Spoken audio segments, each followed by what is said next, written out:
initiated disciples in the south of France. We distributed 18 of these little murtis to various devotees in different parts of the south of France, mostly in the Mirepoix district, but others also near Périgueux, you pronounce it Périgueux, and Agen. And like that, it was very enlivening, very inspiring. The first devotee we met has been a long time. He's been away from the association of devotees. We didn't even know if he would receive us. But we were hesitant, but he invited us in. And when he saw, what did he say when he saw Srila Prabhupada? He held the deity like this and he said, "My dear spiritual master." It was so touching. Other devotees were crying. Even people who've never heard of Krishna consciousness started crying. Their wives or husbands. It was very amazing. So we're reading text number 21 of the 13th chapter of the 10th canto.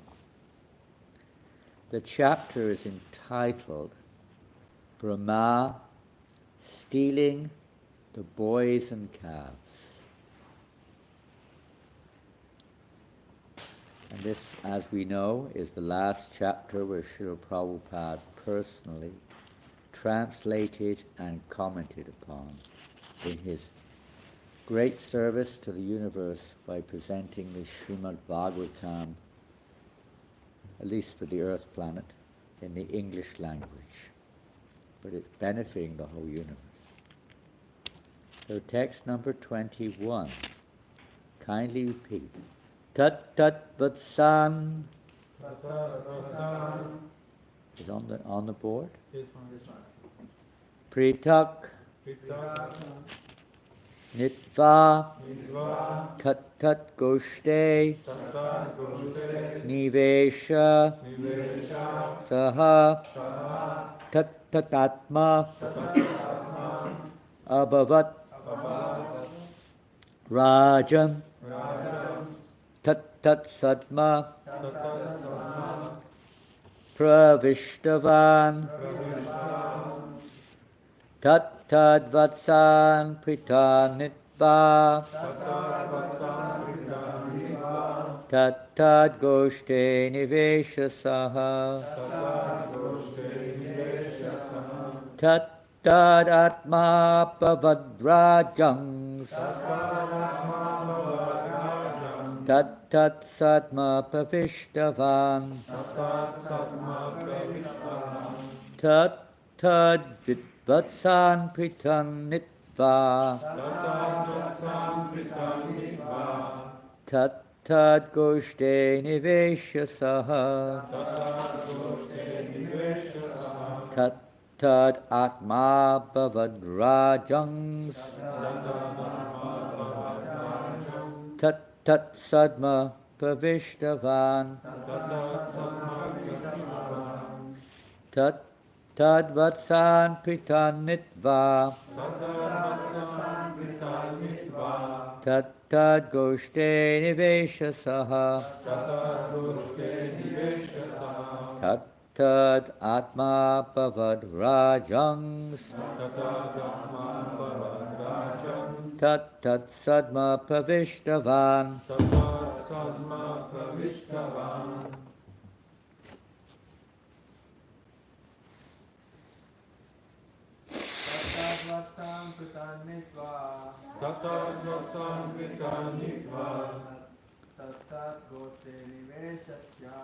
Tat goshte nivesha saha. Tat atma bhavad tat sadma pavishtavan. Tat vatsan pitanitva. Tat goshte nivesha saha. Tat Atma Bhavad Rajams. Tat Sadma Pravishtavan. Tat Vatsan Nitva. Tat Goshte Niveshasaha. Tat Atma Bhavad Rajams. Tat Sadma Pravishtavan. Ladies.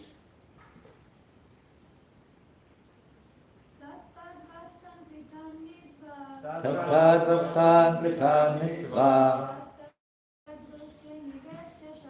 Tat Goshte Niveshasaha. Tat Atma Bhavad Rajams. Tat Sadma Pravishtavan.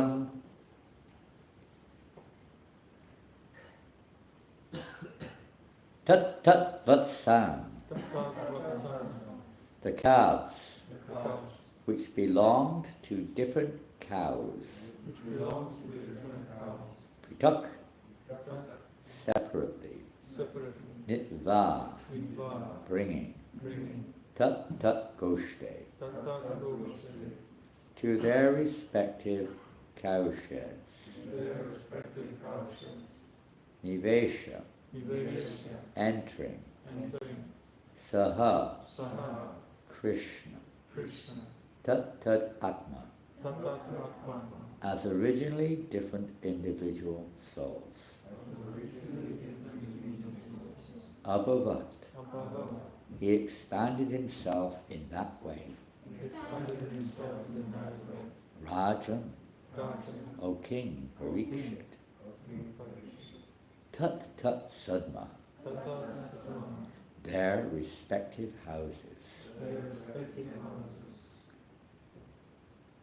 Pravistavan, entered. Krishna thus entered everywhere.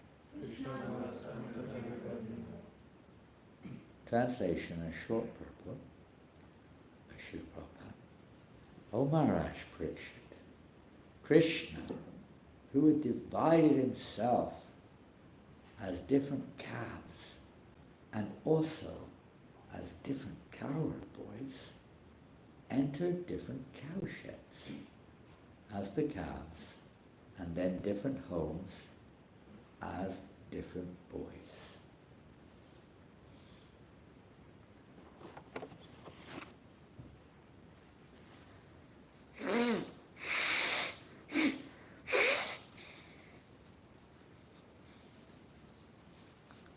Purport. Krishna had many, many friends, of whom Sridhama, Sudama, and Subal were prominent. Thus Krishna himself became Sridhama, Sudama, and Subala, and entered their respective houses with their respective cows.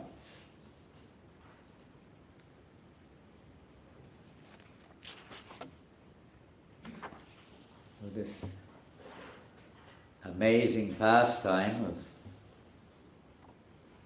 Krishna's expanding himself. Krishna has many kinds of expansions, of course. I don't know the technical term for this kind of expansion, maybe somebody does. Where it is Krishna, he's Krishna himself, but he appears differently.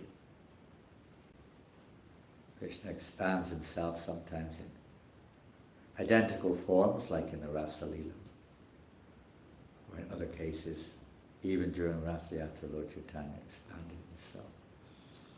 And then he has other expansions, which are various functional expansions, as Lord Vishnu, or the Chaturvyu, the Narayana expansions, and energetic expansions. So many different types of expansions are there described. Sometimes possessing the full fullness of Krishna. They're all Krishna. Actually, everything is an expansion of Krishna. And sometimes they may manifest certain degree of those unlimited qualities, apparently, for a certain purpose. And sometimes the Lord enters in a potential form into, always actually, into living entities to empower them in various ways. Like from Lord Brahma to the ant, everyone is empowered in some way or another to act in certain ways, to have certain capacity. But this is a very unique expansion. He also expands from the material point of view, in his form of his energy, but it's actually him himself in the form of deities, pictures, sound vibration, so many ways. The Lord is present everywhere, as he enters everywhere. He's entered everywhere into the atoms as the super soul. He's everywhere. We may not be able to see him. But he also has various kinds of energetic expansions which are there to facilitate his pastimes. In this particular case, the expansions of the Lord are very unique. I mean, sometimes in this world a person may try to disguise themselves as somebody else. Perhaps as children we played like that sometimes. But it doesn't take long to recognize they're not actually that person. They don't have the same psychological nature.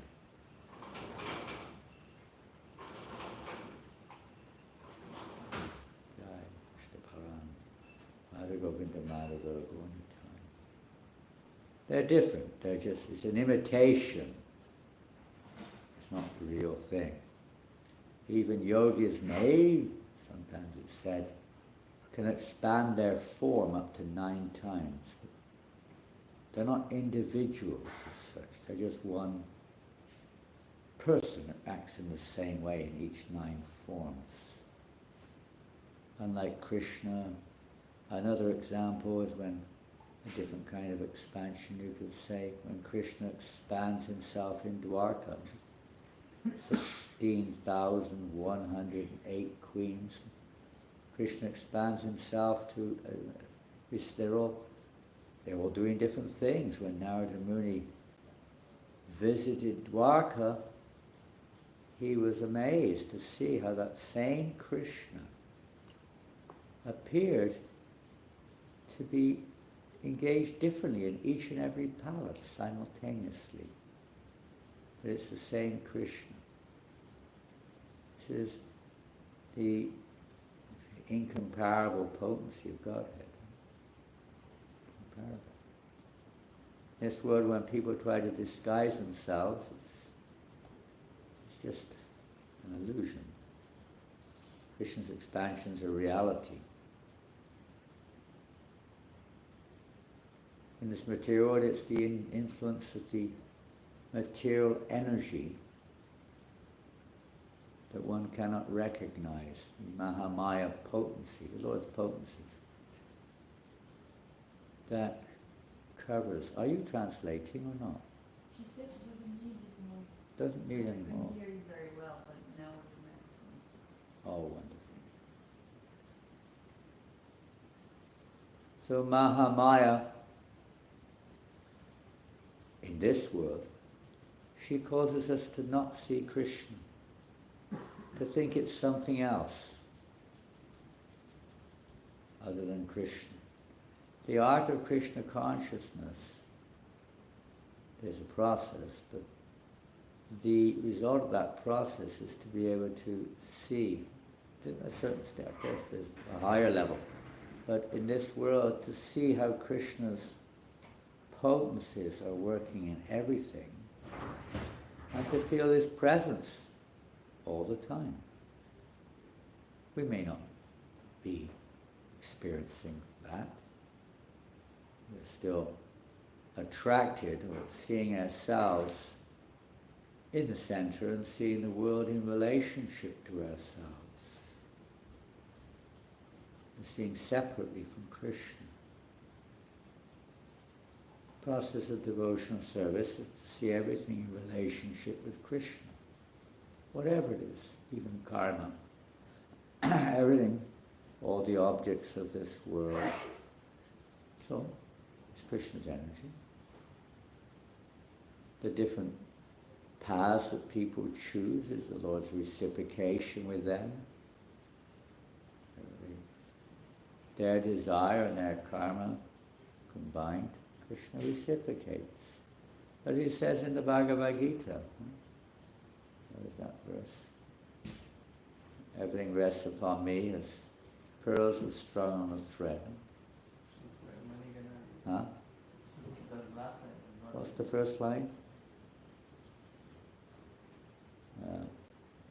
Atak paratam nanyat, is that the one? Kinti dasti dhananjaya mahisavamidam sute manigana. But everything rests upon me as pearls are strung on a thread. Everyone follows my path in all respects. That's usually misunderstood, misinterpreted. It doesn't mean that whatever path you follow leads to the same thing exactly. It's like you have in this country many roads, like everywhere. Not every path, they're all, basically speaking, government roads, you could say. Roads provided by the government, maybe through other agents, but basically it's like that. They're all the government roads. You can't make your own road and start, you can't do that. They're all the government's roads. But they don't all go to the same place. Some are dead ends. What do you call it? Cul-de-sac? Is that a French term? In English they say cul-de-sac.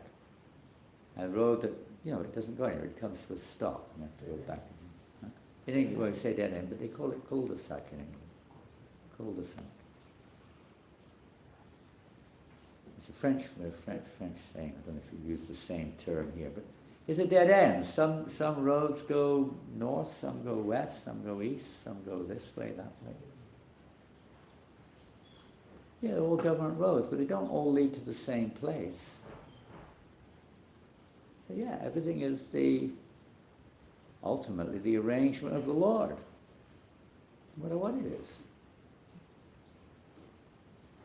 He's reciprocating, you would say, with the individual soul, and providing what they're, in a sense, according to their karma, providing what they desire.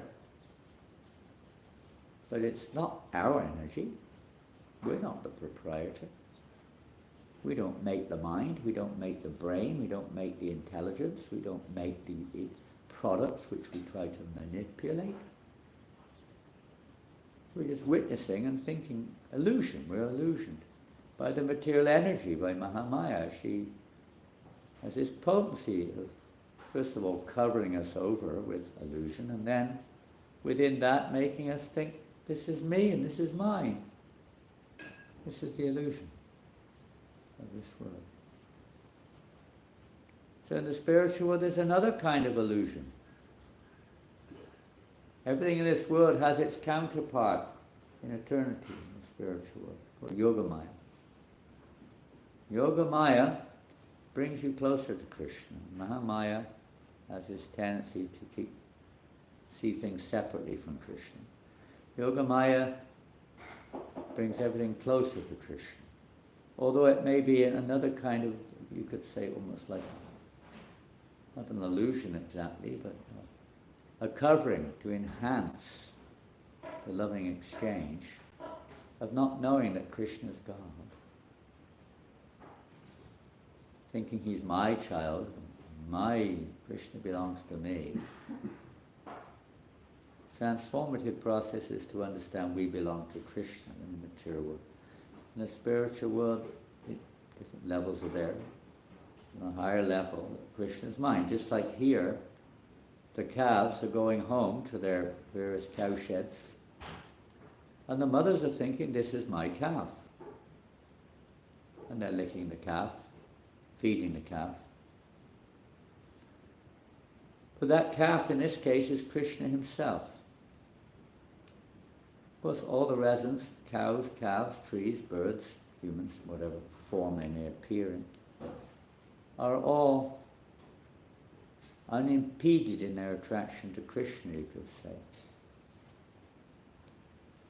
But for various pastime reasons, in some cases for the individuals coming into that relationship, they appear to have husbands, children, and so on.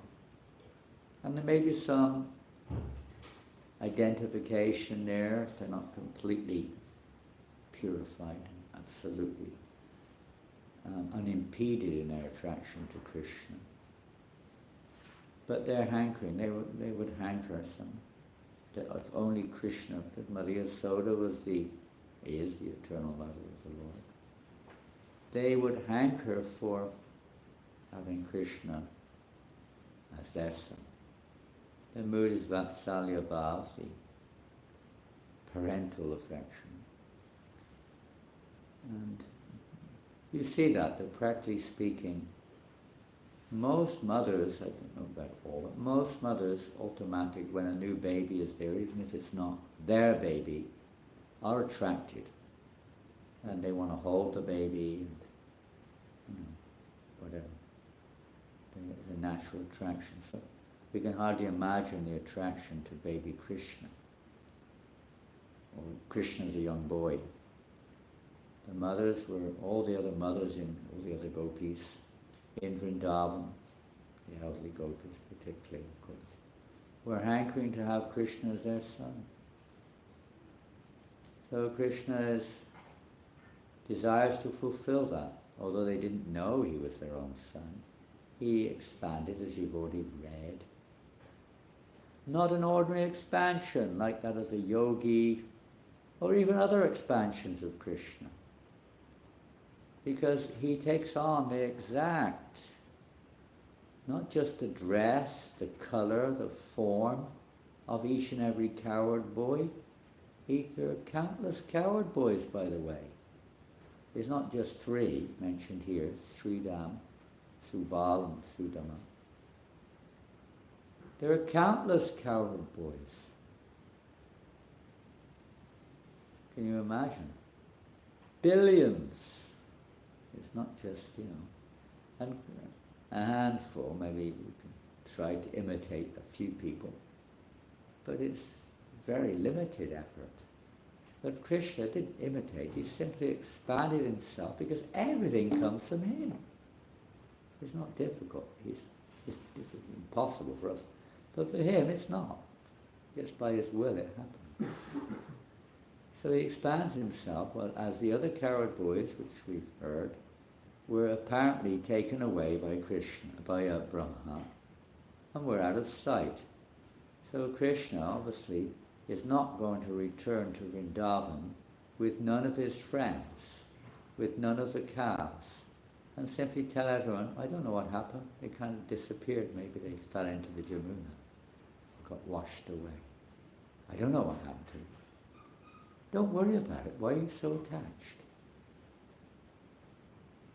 Obviously you can't do that. Everybody knows the effect of the loss of children, even on that level. It's all part of pastime on a different level, you could say, but still it's there. So to satisfy Lord Brahma, who wanted to see the opulences of the Lord in full, to satisfy the mothers and the cows in Vrindavan, he expanded himself in exact forms of each and every calf and cowherd boy.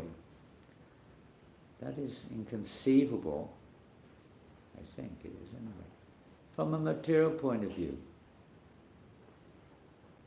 But that's one thing. But he also had exactly the same psychological or mental state of each of those boys, their nature. Each one had exactly the nature of the original boy or calf. So no one could recognize, even Balaram himself was perplexed. He wasn't there when this pastime happened. He didn't know what happened. He was also wondering what's going on. He couldn't work it out. Krishna, although he's a direct expansion of the Lord, for the Lord's pleasure, the pastime, he was also apparently bewildered. Nobody knew what was going on. But everyone's attraction by the arrangement of Yogamaya, everyone's attraction for Krishna was increasing unendingly. Not just to Krishna, but to their own sons and their own calves, because their sons and calves were Krishna himself.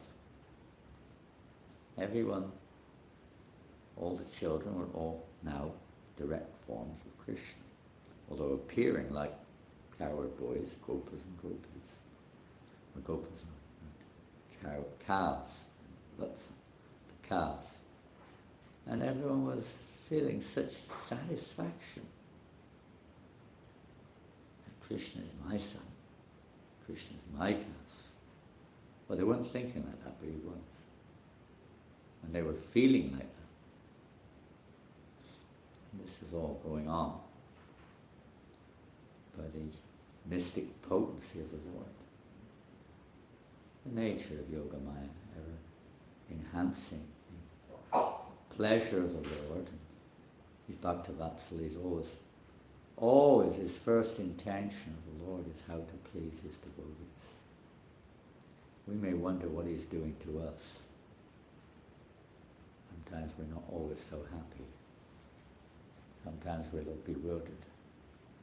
Sometimes we get overwhelmed by the material energy. Sometimes we feel distress, anxiety, and fear of something. How is he reciprocating with us then?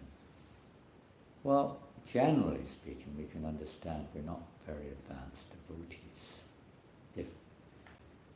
If we dare to call ourselves a devotee at all, we would prefer to call ourselves trying to become a servant of a devotee.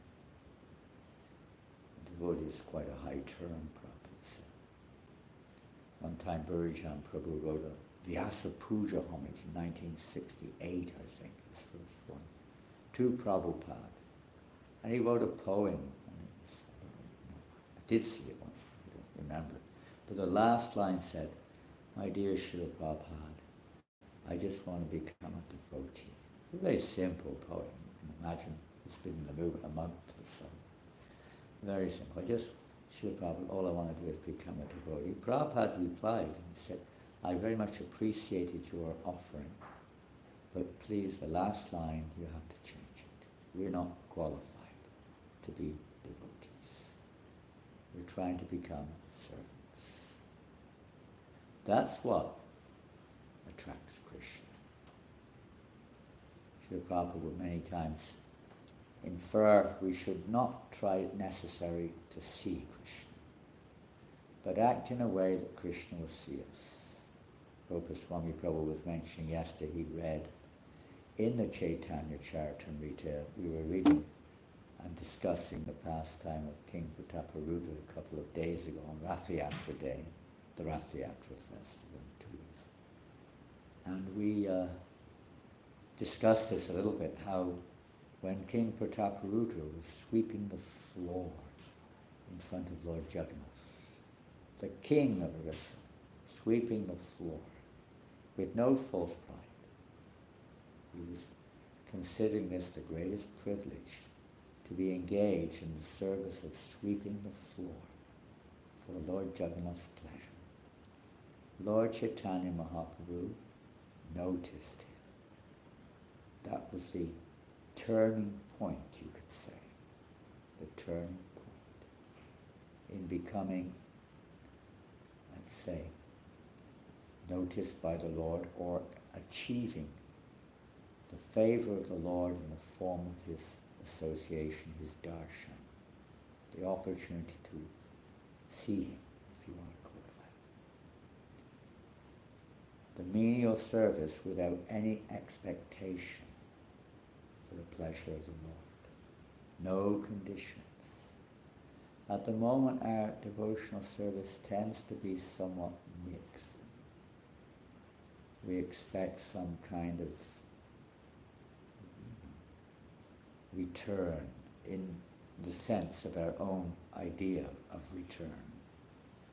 Comfort, some reward, some recognition, some release from suffering, something or another, position. Recognition is a big thing for conditioned souls. Krishna consciousness means to recognize Krishna and see how things are going on in relationship with Krishna. The material world is in relationship with ourselves. It's going to be there in a conditioned stage, but we should try to be conscious that it has to change. We can't go back to Godhead. We can't get out of this material world as long as we're seeing ourselves in the center. One easy way of testing this is that we become offended when someone says something to us, or when we don't get what we want, or when someone asks us to do something we don't like. This is an easy way of measuring the fact that we're still self-centered, not Krishna-centered. How you respond. That's another topic of detail we won't get into. Devotee tenu kampam susamikshaman punjana evatma kritavipakam. He accepts and sees Krishna's hand working in everything. It doesn't mean the devotee doesn't act, or you can say, we're using the term devotee for definitive purpose. He does he may act, but he acts in relationship to Krishna, not in relationship to his own false ego, or their own false ego, their own conditional perspective. So it's all about changing our perception, changing how we see things and not what we see. Prabhupada was one time asked, Krishna, what is the spiritual world like, Srila Prabhupada said, this is the spiritual world, but you cannot see it. Because our vision is covered.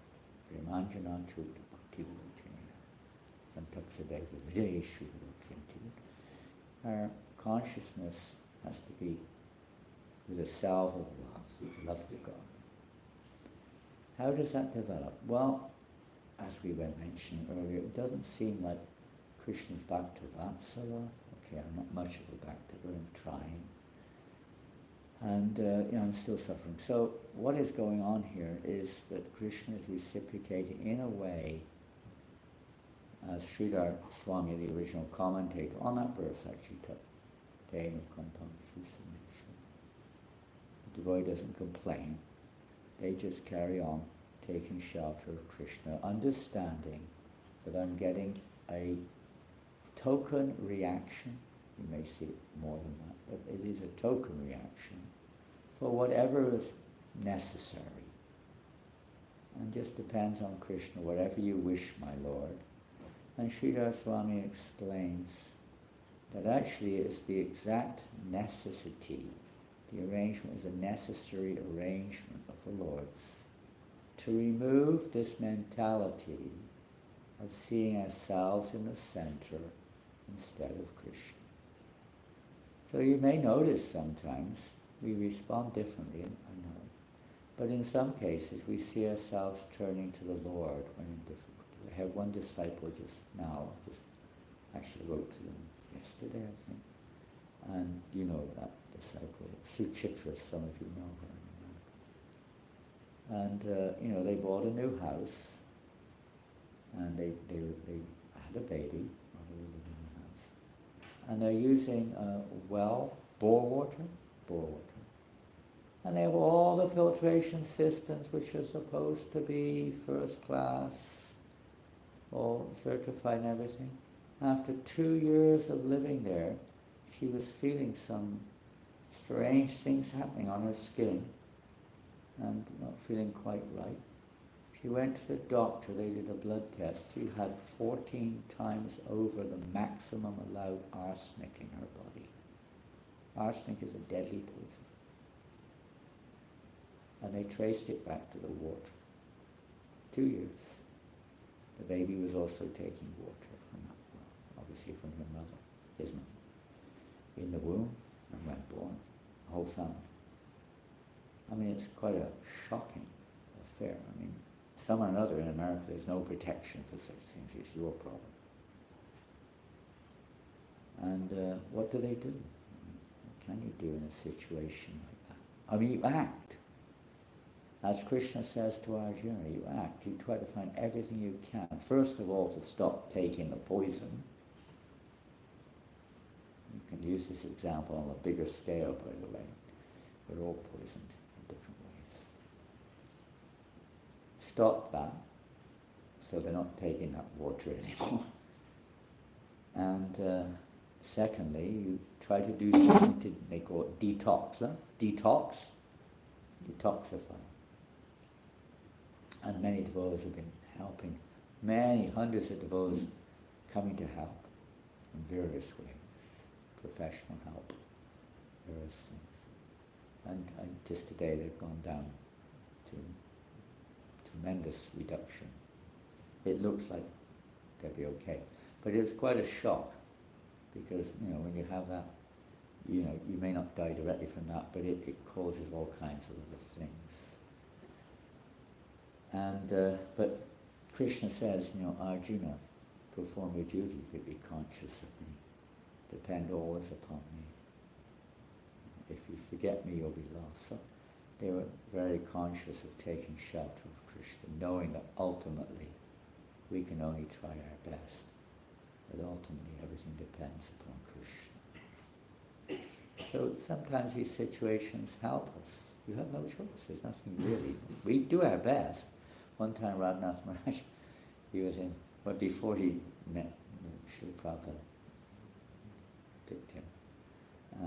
Before that, he was also like a renunciate in many ways in Vrindavan, and he had a friend in Varshan, one Babaji or something who lived in Varshan. He went there to see him, and you can't imagine what it was like 55 years ago compared to today in Vrindavan. Some of you may have gone to Vrindavan.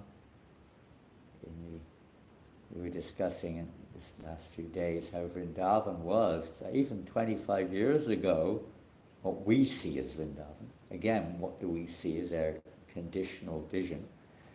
How different it looks from today. There were no hotels. The first hotel, there was some very small guest houses in the town, small ones. The first real one that came up was the NVT. Well, the guest house in the Krishna Bharam temple was like the Ritz hotel of Vrindavan when it came up. There's nothing now in one sense. When NVT came up, that was it. It was all over. Wow! And then boom! Everything expanded like rockets in the last 25 years. In every direction, well, not in every, but all the way out towards the main highway is practically developed. Cars, lorries, trucks, buses, motorbikes. Sometimes you can't cross the road practically. You have to risk your life to cross the road now. The only thing you see during the day might be one bullock cart. Maybe one, maybe none. A couple of people walking by once every hour or two on that road going out. But there was one bus a day, maybe two, one in the morning, one in the evening, I think, from Delhi. And that was it on that road. Taxis, very rare, only if a rich person was coming, or ISKCON devotee was coming. And even the ISKCON devotees didn't take, we took tungas. Tunga's a horse cart. On the back of a horse cart, or on a cycling rickshaw all the way from the tourist station. It takes an hour and a half. It's changed a little bit since then. We were talking about it. You look at the old pictures, you don't know where it is hardly. Where's that? Prabhupada walking along that road. There's nothing but fields all around, and nobody else except him and a few disciples. No traffic whatsoever. Maybe one or two people, one field, one or two people walking on the road. Nothing much.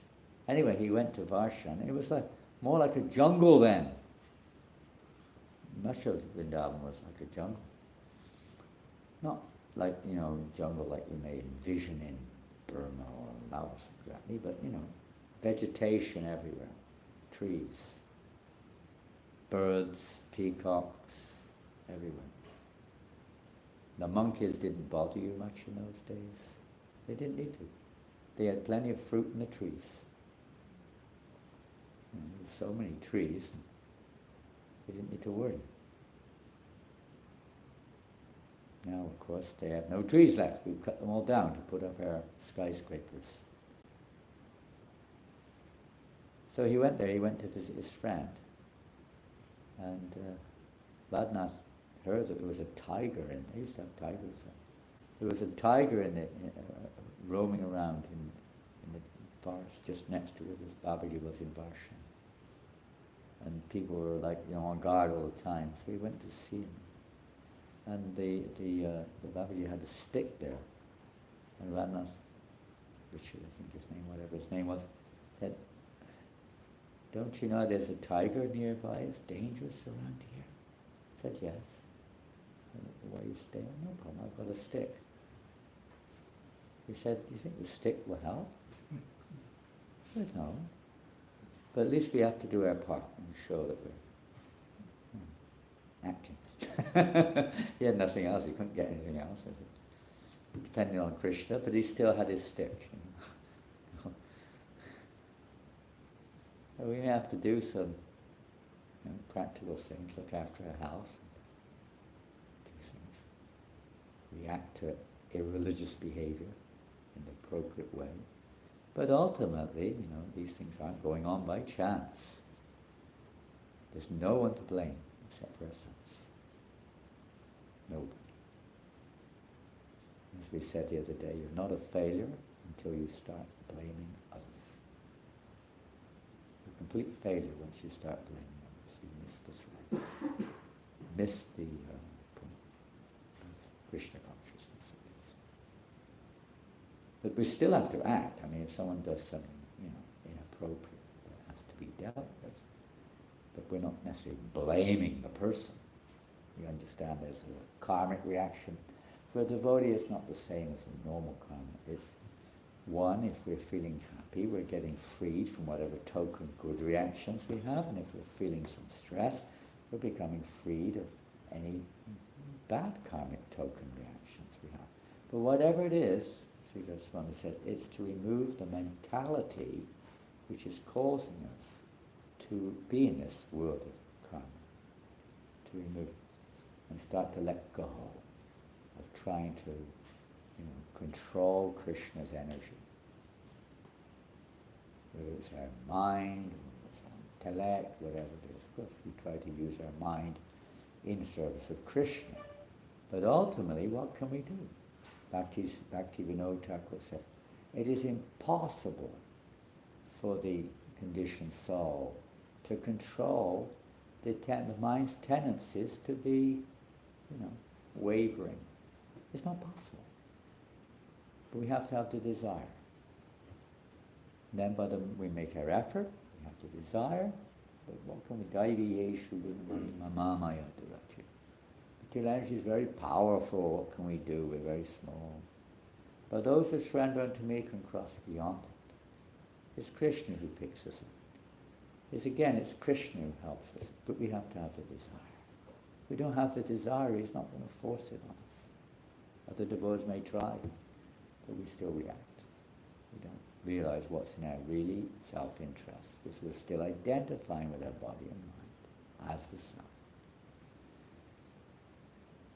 So then he says, only by the only way that we can get free of this illusion of distraction to the objects around us, we're thinking nice, or attracted to this, attracted to that, is by the mercy of the Lord. So therefore we have to pray for that mercy. Take shelter of Krishna. We try our best and take shelter of Krishna. And even if it externally appears to be, let's say, not what one would normally judge as a good effect, but if internally it causes us to take shelter of Krishna, the good effect is there. The proper effect. We're taking shelter of Krishna. Ultimately, anyway, this body is going to fade out. Some of us are already, whatever, we don't know how many more legs we're going to be, steps we're going to be able to take. Everyone's got a limit. And some of us are probably taken a lot of steps and we may not have so many left. Try to make those steps towards Krishna, not just to satisfy our separatist desires. Find out how we can see Krishna in every situation. Practical Krishna consciousness. You don't have to necessarily change the situation. We have to change how we see it. The change of situation, that will go on automatically, you could say, by Krishna's arrangement. Our part is desiring to change the way we see things.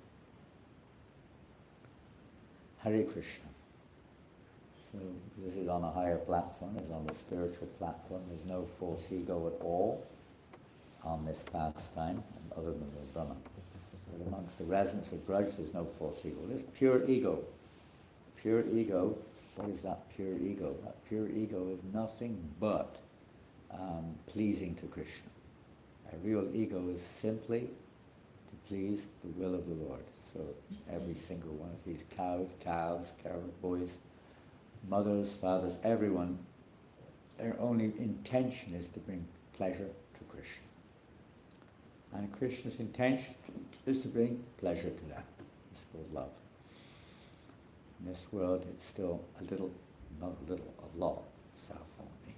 Even in marriage and relationships, it's still seeing things in relationship to me. This is mine. But actually everything belongs to Krishna. Prabhupada said one time, the only thing you can say is mine is Krishna. But that's on a higher level in terms of, reality. At our level, yes, we can say that. We can kind of think like that a little bit, and if you think like a child is yours, you look after the child like God practically. And similarly with the deities. Krishna is, you have the same mentality, doing everything for the pleasure of the deity. Or one's whatever form, attraction to the service of the Lord, we do everything for their pleasure. Or the service itself, preaching or cleaning or farming, but everything for the pleasure of Krishna. Working outside, marrying, family life, everything for the pleasure of Krishna. It's not about stopping what we're doing, it's about the way we see what we're doing, the object or the purpose of what we're doing. Okay, we'll finish there. Any questions? Let me put my spectacles on. Otherwise I can't see properly. Now I can see properly. Yes. In your lecture you mentioned two different attitudes in Vrindavan. One was Krishna is mine, and the other one was I belong to Krishna. Could you a little bit elaborate on the difference between them and the different results from these different attitudes? Different levels of love. Well, in Vrindavan, the mood is Krishna's mind. But in other levels of relationship with Godhead, when Aishvarya is there, reverence is there, then I belong to Krishna. You see yourself as Krishna's servant. Yes, in Vrindavan, they don't see themselves as Krishna's servants as such. They see that, I mean, in one sense, of course, that's what they're doing. But that awareness creates a kind of a separateness between you and the object of your service. I'm the servant, he's the master. But in Vrindavan, of course, there are different levels there. The trees and some of the non-moving living entities may not have that degree of conscious relationship. But the cowherd boys and the mothers and the gopis, they all see that Krishna is their equal or their inferior in a sense. Mother Yasoda doesn't think of anything else but Krishna's welfare, but she's thinking she's the one who's actually providing for Krishna. She's the one. If I don't feed him, he'll die. In the mood of, I'm a servant of Krishna. You can also say like that in a sense, I guess. But the mood is with reverence, that he's the master. But she doesn't think like that. Neither do the gopis. They think in terms of Krishna as their lover, my beloved. When you have a relationship between a boy and a girl, you don't, in a relationship, okay, say for instance the boy is international football player. The girl's just an ordinary girl. But when they're actually having the real relationship, they don't think like that. Doesn't enter in. Or let's say he's a high court judge or something. You don't think like that between a husband and wife, or between mother and son. It's a different level of relationship. Totally different. Or if he's a, head of the police force or something. Whatever it is, the relationship is equal, intimate. The Vrindavan is Madhurya, is completely devoid of that Aishwarya mood. On occasion, Krishna, he said he reveals it. Maybe some of the non-moving devotees have a little bit more of that mentality. I don't know too much about that. Certainly the ones that we're discussing here, they have none of that. Occasionally Krishna may reveal it, but it's quickly, you could say, overwhelmed by the mood of Vrindavan. They simply love Krishna. There is no other condition. Pure love. Without any impediment. Krishna himself says that he's not so attracted by this reverential worship. But he's captivated by the spontaneous love of the residents of Vrindavan. That's why it's very rare to attain that level of prema.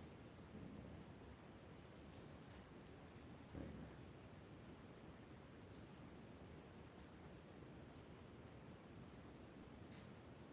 rare. But at our stage, of course, we're trying to transform our perspective, our perception, our consciousness from seeing ourselves as the master to seeing Krishna as the master. Even the pure devotees of the Lord, Srila Prabhupada, he, generally speaking, we don't see him relating with us in the mood of Krishna's mind, but rather we belong to Krishna. Which is also true. But I'm not qualified to speak anymore. Anything else? In the past, it seems that Krishna gave so much pleasure to his devotees. It must have been amazing, the exchange of love during this 1 year. Yeah. When Krishna was everywhere, actually exchanging love. Indeed. We can't imagine. We just don't have, I don't know, I don't think of any experience that I can compare it with. I can't think of anything. Maybe you can, I can't. But, the exchange of love. It's immeasurable. It's immeasurable. It's immeasurable. I mean, just to give an example which has flashed in the mind, I don't know if it's any value, I'm just speaking words, I have no realization, but, it described how, why do they go, well, you could probably see it a little easier with the queens, but nonetheless, it's really with the gopis. Why do they dress the way they do? Why have they got certain colours that they have? Each and every individual has a various colour to their complexion, different types of hairstyles, different types of flowers in their hair, different earrings. Why do they do all these things? In the material world, girls may do that also, to attract a boy.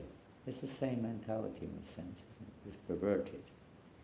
In the spiritual world, they do it because they want to please, that they do what their heart dictates, because they're only thinking of Krishna's pleasure, because it brings pleasure to Krishna. So they think that if I dress like this, Krishna's pleasure will increase. And then when Krishna's pleasure increases, their pleasure increases. And when Krishna sees that their pleasure increases, his pleasure increases. And it goes on unendingly, eternally like this, ever increasing happiness. So as you say, you cannot, it's immeasurable. You can't say. We're just hearing a little kind of window, a little tiny description, but we cannot capture it, we can't experience it. As long as we're trying to measure it, as long as we're trying to capture it, we cannot. Krishna can only be captured by absolutely pure devotion. We can't measure these things. Bhaktisiddhanta Maharaj said if we try to measure whatever is measurable, he said that's Maya. We can't measure the spiritual world. It's immeasurable. So what can we say? You have a fractional indication, but it's so much mixed with suffering in this world. The suffering in separation in the spiritual world is an increase of ecstasy. Our experience in this world is not. It's actually unbearable. It's interesting, but it's just different because we're seeing it in our own, with ourselves in the sense of a boy and a girl, and the girl disappears, especially the boy. The girl is just cannot bear it, And sometimes when you're in love with someone, so-called love, you kind of, all the time you're visualizing them wherever you go. You can't focus on anything else. You're captivated, momentarily at least. In the spiritual realm, in Vrindavan, it's always like that, but it's totally different quality, totally different objective. Seeing things reflected in this world. But we can't experience this expansion into every form like this, and the love which is being reciprocated. And a tiny little drop, tiny sample. It's interesting how Prabhupada finished on this chapter. The cows and the boys. Prabhupada ki jai, Gaur Premanandi.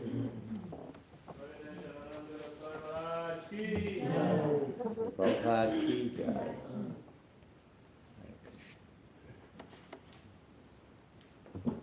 Yesterday was the disappearance day of Abhiram Thakur, the day before